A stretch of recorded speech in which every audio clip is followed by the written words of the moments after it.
So before we go ahead and take this C8 70th Anniversary Edition for a ride, let's go ahead and talk a little bit about the features of the car, the outside of the car, and what is unique to the 70th Anniversary Edition. So first and foremost, every 70th Anniversary Edition of the C8 Corvette is going to come in one of two colors. Either this pearl white that we see here, or what is known as a carbon flash, which is more of a black color. Starting out at the front end, this car is in that pearl white color. The headlights are blacked out from factory, which I think provides a very nice contrast. This logo on the front is unique to the 70th Anniversary Edition of the C8. It has a 70 on the right side to basically let you know what year of anniversary it is. And down here on this region of the front bumper, we have a few notable things. First and foremost, it's all painted in that carbon flash color that we touched on. There is a nice thing that says Corvette right in the middle, as well as some functional vents on each side that lead to both brake cooling and heat exchangers. On top of that, there are a few cameras and sensors on this front bumper that will let you know inside of the car when you're getting close to the front end, so you don't rip this splitter off. And speaking of this splitter, this is unique to the Z51 package, and because every single 70th Anniversary Edition of the C8 Corvette comes with both the 3LT and Z51 packages, they're all going to have this front arrow. Now, as we get to this kind of side and front wheel region of the car, the first thing that you're going to notice is that these are not stock wheels. So the C8 70th Anniversary Edition did actually get its own unique wheel from factory. It's kind of a graphite color. I believe it's a 20-spoke design and has a red ring around the outside. It's a really good-looking wheel. I personally thought that the base C8 Stingray wheel options were pretty lackluster, but I think the Anniversary option had a pretty good rim design. Now, this is a set of Vossen HF5s that this owner decided to put on the car, painted in a color very similar to that carbon flash, which I really think brings out that color scheme throughout the car and was a pretty good choice, especially when it's wrapped in a Michelin Pilot Sport tire.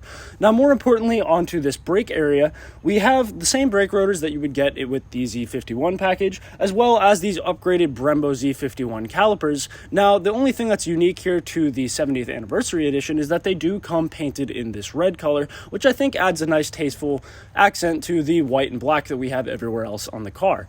A little bit further back, we have this 70th Anniversary logo on the side. It's not obnoxious, it doesn't pop out too much, but it does tell you what the car is. It's just a large 70 and says the years on it, 1953 to 2023, and it certainly does let you know that this is a special version of the C8. Now, getting back more into this middle region of the car, there's a few things to notice. The first is the carbon flash painted mirrors. I think these mirrors look pretty wicked. It's a pretty exotic design. Looks almost a bit like a GT3 car, and I always have loved the way that they look from both the inside and outside of the car. Now, this roof is a removable target top. You can get this car in either a hardtop convertible or just your standard coupe with the removable target top as we have here. And that will make a difference when we get to the back end where you can see or not see the engine. The door itself is pretty similar to every other C8 Corvette. We do have this nice little side skirt down the side here, as well as this carbon flash painted vent right here, which leads into a massive air intake for our engine, which is now mid-engine instead of front engine like every other Corvette we've ever seen. Now, this region of the car is where a lot of cool stuff happens. First and foremost, the rear wheels are the same as the front. It's also a Vossen HF5 rim on this particular car. Now, factory, that is a 305 width tire, but this owner upgraded it to a 325 width, also in a Michelin Pilot Sport, so we should have plenty of rear traction. There's the same brake calipers, the upgraded Brembo Z51 package calipers, and they're also painted in that red color, which is unique to the 70th Anniversary Edition. Now, getting up to this top region here, we have this entire hatch similar to what we see in most Corvettes, but this is where whether you get a hardtop convertible or a coupe is going to make a difference. In the hardtop convertible, this entire thing will not exist. You cannot see the engine, but if you get the coupe, which is the removable target top, you get this nice glass panel here with this carbon flash venting painted all around the outside, and you'll get a red engine cover that is unique to the 70th Anniversary Edition and matches your brake calipers. That is the LT2 engine that is housed inside of there, and from here, with this configuration, we could see it from the outside, which is certainly something of the likes of a supercar. Now, there's also a Stingray logo right there, which I think is a nice little tasteful touch. And with the 70th Anniversary Edition, there are a few different spoiler options that you can go with. Some of them are lower profile, but this one personally is my favorite. This is the high wing spoiler, also painted in that same carbon flash. So as you can see, this owner really went for a nice theme throughout the entire car, and I think it worked out really, really well. This car looks absolutely phenomenal. Now, this whole hatch lifts up all together to let you see the engine, as well as reveal your rear trunk space, which is designed to be able to hold 2 golf bags.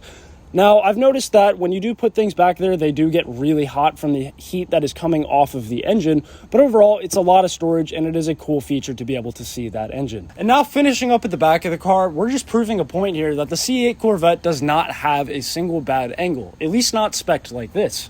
Now, we have this big thing that says Corvette along the back of it. I think that is a nice touch, also painted in that same carbon flash, along with your entire diffuser on the bottom, which should in theory give us slightly more rear downforce and slightly more rear grip.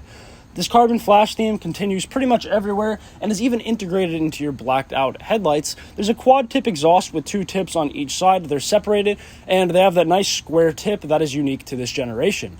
These exhaust tips sound phenomenal. I'll let you hear a cold start right now.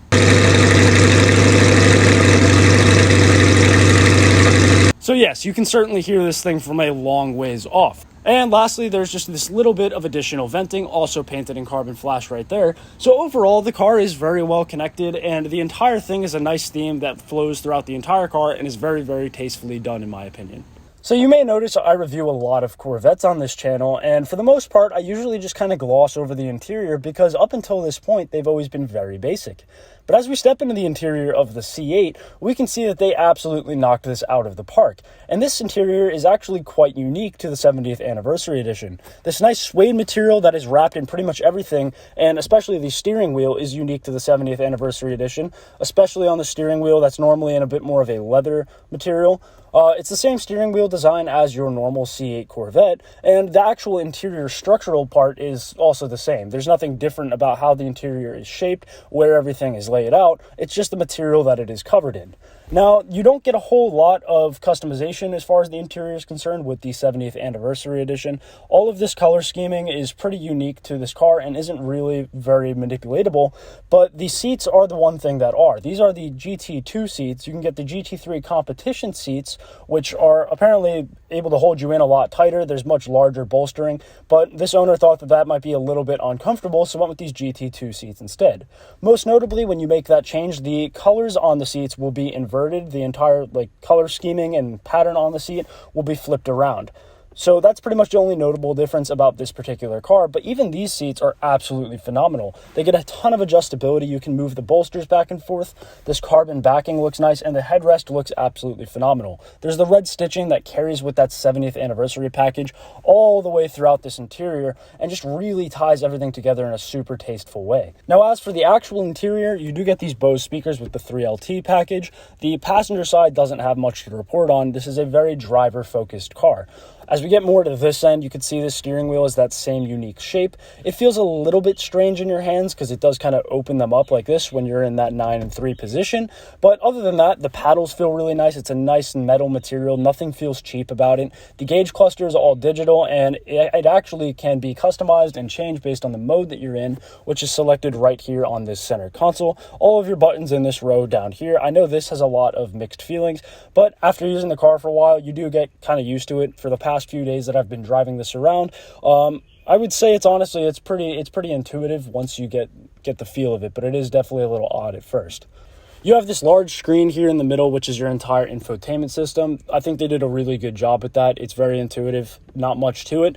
Now, that digital gauge cluster looks phenomenal. It actually changes based on what mode you're in, Tour, Sport, or Track mode, and you can even customize it in the My Mode feature, and all of the different ride qualities can also be customized within this screen here, which is a really cool feature. And the last thing that I want to touch on in the interior of the 70th anniversary edition of this C8 is right back here. You get a plaque that has the owner's name on it. It has built-in Bowling Green, Kentucky on it, and lastly, it has the VIN on it. And what's cool about the VINs of these cars is that the last 4 numbers is actually the order in which the car was built. So this particular one, the last 4 numbers of the VIN are 2309. So this was car number 2309 of the 70th anniversary edition built, and these will be a limited production run. And then just behind that, you can actually see through this glass into the rear, and you can actually look at the engine, and that does help a lot when it comes to hearing the engine inside of the cabin.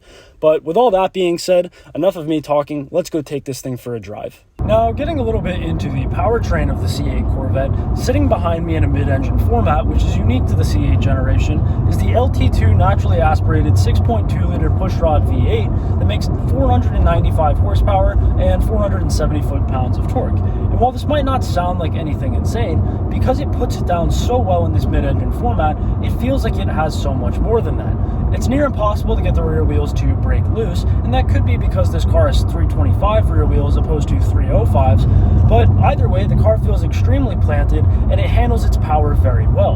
On top of that, there should be less drivetrain loss than a front-engine car. As the engine's sitting further back, the wheel horsepower number should be much closer to the crank horsepower number than if we were dealing with a front-engine car. Now, the other part of the powertrain is, of course, the transmission. Now, Chevy went ahead and worked with Tremec to get the DCT or dual-clutch transmission that is found in the C8 Corvette, and this thing is absolutely amazing. I would put it near the level of a Porsche PDK because it is just that good.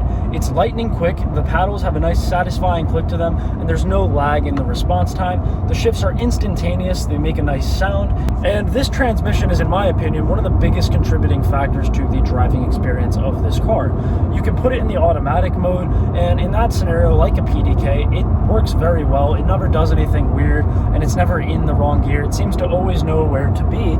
Or what I like to do is you can put it in the manual mode and drive it purely with these paddle shifters, and it'll feel a lot like an actual race car. Getting a little bit into the modes of this car, there's what's known as Tour mode, which is kind of your nice, luxurious, kind of floaty feeling mode. There is Sport mode, which brings the entire car elevated a little bit. It makes the exhaust a little bit louder, the steering a little bit tighter. And then there's Track mode, which is the most intense and throws pretty much everything that this car has at it, giving it the stiffest suspension, the heaviest steering, the sharpest braking, etc., the loudest exhaust. And lastly, there's what's called My mode or Z mode, where you can sit there and basically pick and choose which features of each mode you want, make your own mode, and design the gauge cluster accordingly, as that digital gauge cluster does indeed change depending on what mode you are in, which I think is a pretty cool feature. Not only does it let you know constantly what mode you're in, but I think each gauge cluster works well and displays all the information that is pertinent to the mode that you're in and the style of driving that you are currently doing. And much of those changes that we're able to make are due to the magnetic ride control that this car is equipped with.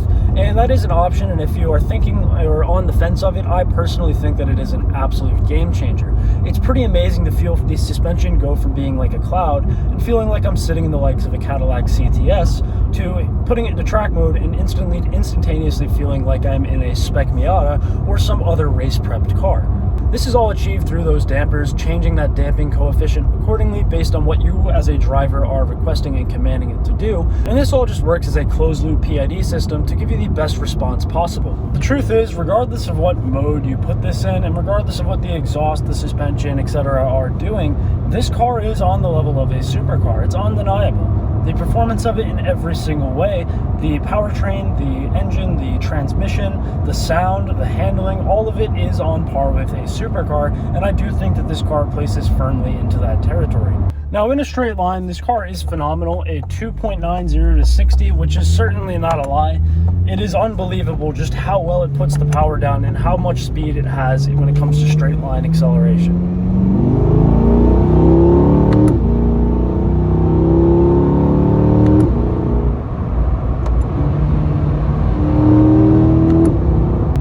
Last thing that I want to touch on in terms of the performance of the C8 Corvette are the brakes. And from 60 miles an hour right now, let's give them a go and see how they feel. Yeah, they're pretty good. I would say that is certainly adequate. Those Brembo brake calipers certainly do a lot. Now, I haven't done repeated braking to see if they respond well or poorly to brake fade, but that initial bite when they're cool is certainly very, very strong and up to par with the amount of speed that this car can generate. What's amazing about this car is that in a daily driving sense, it would be absolutely perfect. But also on a track, it's pretty much track ready from the factory. If I throw this thing through a few turns,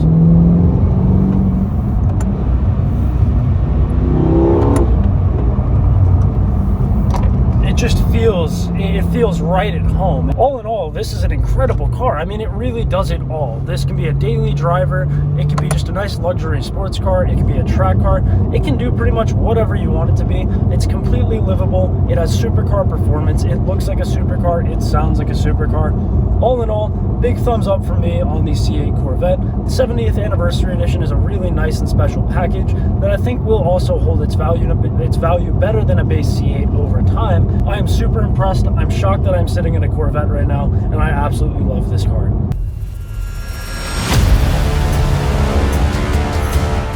The C8 Corvette 70th Anniversary Edition takes a vehicle that flirts with supercar territory and makes it unique, with all the highest performance packages equipped. In this form, the C8 is a performance weapon that can take on a multitude of endeavors with excessive competence. For $6,000, I would conclude this package is worth it if you are already going for the 3LT and Z51 packages. This has been a car review with Running to Redline. I thank you for watching and have a great day.